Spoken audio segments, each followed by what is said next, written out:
Yeah. Hi guys, welcome to RR 444 All Rounder. Match number 9 Gujarat Titans versus Mumbai Indians. ఈ match అనేది March 29th evening 7:30కి start అయిపోతుంది నరేంద్ర మోడీ స్టేడియంలో. And ఈ match విషయానికి వస్తే ఫస్ట్ మనం పిచ్ రిపోర్ట్ గురించి మాట్లాడుకోవాలి. పిచ్ రిపోర్ట్ అంటే మోస్ట్లీ కన్సిస్టెన్సీగా బ్యాట్స్మెన్స్కి అనేది యూజ్ అవుతుంది. కాకపోతే ఫాస్ట్ బౌలర్స్ కూడా హెల్ప్ ఉంటుంది. అది ఫస్ట్ 5 overs మాత్రమే ఉంటుంది. అండ్ మ్యాచ్ రన్ అవుతూ మిడిల్లో మాత్రం స్పిన్నర్స్కి మంచిగా అనుకూలించే అవకాశం ఉంటుంది. అండ్ డ్యూ విషయానికి వస్తే డ్యూ అయితే గ్యారంటీ ఉంటుంది అనమాట. అండ్ కొత్తగా వచ్చిన ఐపీఎల్ రూల్స్ ప్రకారం సెకండ్ ఇన్నింగ్స్లో 2 బాల్ యూజ్ చేసే అవకాశం ఉంటుంది. కాకపోతే ఇప్పుడు దాకా కెప్టెన్స్ అయితే అంత యూజ్ ఏం కావడం లేదు 2 balls యూజ్ చేయడం వల్ల. కాకపోతే ఇంపాక్ట్ అయితే ఉంది. 2 to 3 overs అయితే ఖచ్చితంగా యూజ్ అవుతుంది. అండ్ 11th ఓవర్ అయిపోతేనే మనం సెకండ్ బాల్ తీసుకోవచ్చు అనమాట. కాకపోతే 11 overs అయిపోయినాయి, నాకు బాల్ ఇవ్వు, ఇంకొక బాల్ ఇవ్వు అంటేనే ఇవ్వరనమాట. అది ఎంపైర్ చెక్ చేసి డ్యూ ఉందా లేదా, బాల్ ఎంత మాత్రం తడిచింది, దాన్ని అంతా చెక్ చేసి నీట్గా 14th ఓవర్ 15th ఓవర్ ఇచ్చే అవకాశం ఉంటుంది. అక్కడ కూడా 2 to 3 overs మాత్రమే యూజ్ అవుతుంది అనమాట బాల్. మళ్ళీ ఆ తర్వాత అయినా ఇంకా డ్యూ వస్తుంది కాబట్టి అంత యూజ్ ఏం కావడం లేదు. కాకపోతే ఇంపాక్ట్ అయితే ఉందంట, కొంతమంది కెప్టెన్స్ చెప్తున్నారు పోస్ట్ మ్యాచ్ ప్రెజెంటేషన్స్లో. అండ్ టాస్ విషయానికి వస్తే బ్యాటర్స్ అయితే చేస్ చేయడానికి ఇష్టపడతారు. కాకపోతే ఈ గ్రౌండ్లో ఇప్పుడు దాకా వీళ్ళిద్దరూ ఆడినప్పుడు ఎవరే కానీ సెకండ్ బ్యాటింగ్ ఆడి గెలిచింది అయితే లేదు. కాకపోతే కెప్టెన్స్ అయితే టాస్ గెలిస్తే మాత్రం చేజింగే తీసుకుంటారన్నమాట. అండ్ ఇప్పటి వరకు ఈ గ్రౌండ్లో 36 మ్యాచెస్ జరిగాయి. ఫస్ట్ బ్యాటింగ్ ఆడినప్పుడు 15 మ్యాచ్లు గెలిస్తే సెకండ్ బ్యాటింగ్ ఆడినప్పుడు 20 మ్యాచ్లు గెలిచారనమాట. ఫస్ట్ ఇన్నింగ్స్ యావరేజ్ స్కోర్ వచ్చేసి 170 ఉంది. సెకండ్ ఇన్నింగ్స్ యావరేజ్ స్కోర్ వచ్చేసి 160 ఉందన్నమాట. అండ్ హెడ్ టు హెడ్ డీటెయిల్స్కి వస్తే ఇప్పుడు దాకా వీళ్ళు 5 games ఆడారనమాట. Mumbai Indians versus GT. 5 gamesలోనూ జీటీ వచ్చేసి 3 times గెలిచింది. ఎల్ఎస్జీ వచ్చేసి ఎంఐ వచ్చేసి 2 times గెలిచింది అనమాట. అది ఈ గ్రౌండ్లో పర్టికులర్గా ఈ గ్రౌండ్లో 3 matches ఆడారు. అండ్ వాంకేడిలో 2 matches ఆడారు అనమాట. ఈ గ్రౌండ్లో 3కి 3 గుజరాత్ టైటన్సే గెలిచింది. ముంబై ఒక్క మ్యాచ్ కూడా గెలిచలేదన్నమాట. అండ్ వీళ్ళిద్దరూ ఫస్ట్ బ్యాటింగ్ ఆడినప్పుడు గుజరాత్ వచ్చేసి 3 times గెలిచింది, ముంబై వచ్చేసి 2 times గెలిచింది అనమాట. సెకండ్ బ్యాటింగ్ ఆడినప్పుడు ఒక్కరు కూడా గెలిచలేదు. అండ్ మనం ఈ మ్యాచ్లో ప్లేయింగ్ 11 చూసుకుంటే మాత్రం జీటీ ప్లేయింగ్ 11 వచ్చేసి శుభ్మన్ గిల్, సాయి సుదర్శన్, బట్లర్, షారుఖ్ ఖాన్, రాహుల్ తివాటే, అషర్ Khan and Rashid Khan, Sai Kishore and Kagiso Rabada, Mohammed Siraj and Prasidh Krishna.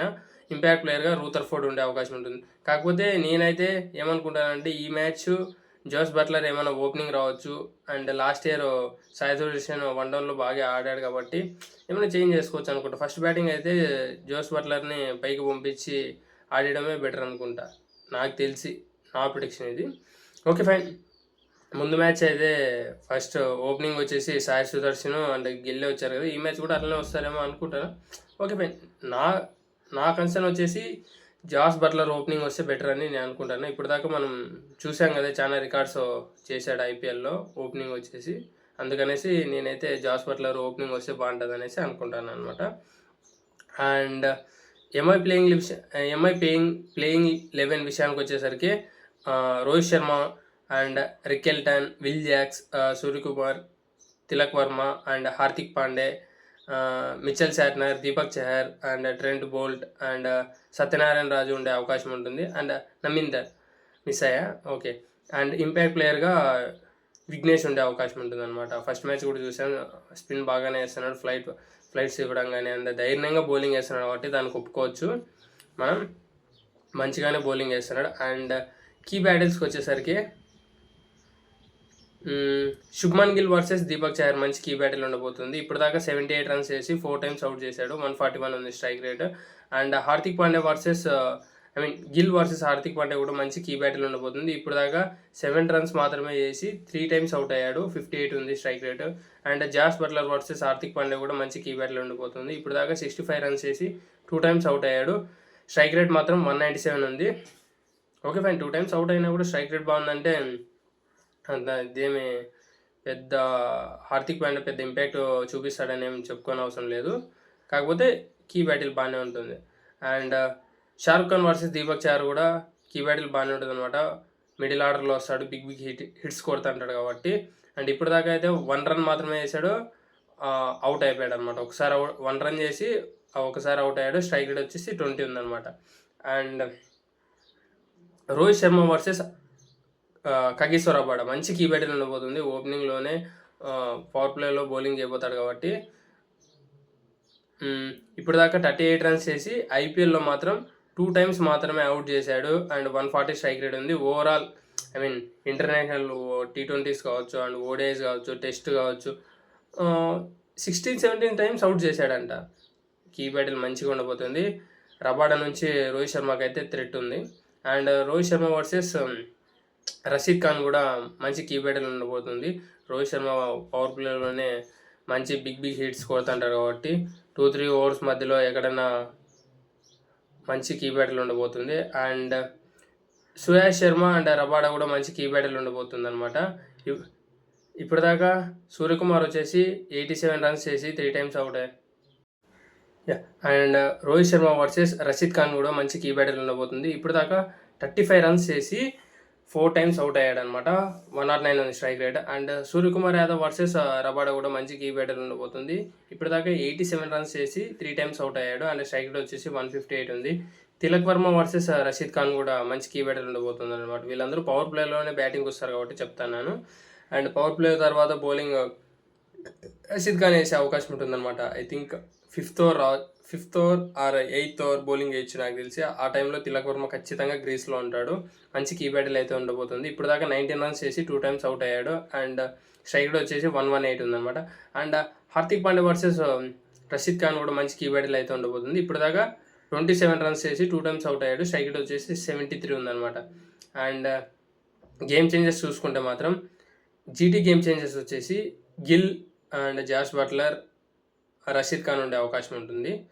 And MI game changers వచ్చేసి హార్దిక్ పాండ్యా, ట్రెంట్ బోల్ట్, తిలక్ వర్మ ఉండే అవకాశం ఉంటుంది. ఫస్ట్ మ్యాచ్ హార్దిక్ పాండ్యా ఈరోజు ఆడుతున్నారు కాబట్టి ఐపీఎల్ 2025లో మంచి పర్ఫార్మెన్స్ ఇస్తాడని అనుకుంటున్నాను. అండ్ ఫైనల్ ప్రిడిక్షన్ వచ్చేసరికి మనం ఫైనల్ ప్రిడిక్షన్ అనేది ఇంకా మ్యాచ్ స్టార్ట్ కాకనే చెప్తున్నాం కాబట్టి ఏ పిచ్ చూస్ చేస్తారో తెలియదు మనకు. నరేంద్ర మోడీ స్టేడియంలో బ్లాక్ సాయిల్ పిచ్ ఉంది అండ్ రెడ్ సాయిల్ పిచ్ కూడా ఉంది కాబట్టి ఒక్కోసారి ఒక్కోలా బిహేవ్ చేస్తుంది అనమాట. రెడ్ సాయిల్ పిచ్ యూస్ చేస్తే మాత్రం 220 అట్లా వెళ్ళే అవకాశం ఉంటుంది స్కోరు. బ్లాక్ సాయిల్ అయితే 180-200 ఉండే అవకాశం ఉంటుంది. అండ్ స్పిన్నర్స్ కూడా మంచిగా గ్రిప్ దొరుకుతుంది కాబట్టి మనకి ఏ పిచ్ వాడతారో మనకి ముందే తెలియదు కాబట్టి టాస్ పడినాక అండ్ ప్లేయింగ్ 11 కూడా ఇది మన అనాలిసిస్ మాత్రమే. ప్లేయింగ్ 11 ఇలా ఉంటుందనేసి నా అనాలిసిస్ మాత్రమే కాబట్టి ముందే చెప్పలేమన్నమాట ఏది గెలుస్తుంది అనేసి.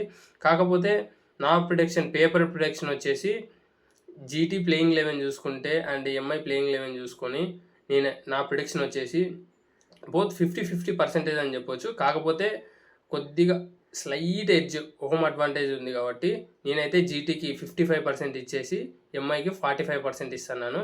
ఇది ఇవాళ వీడియో.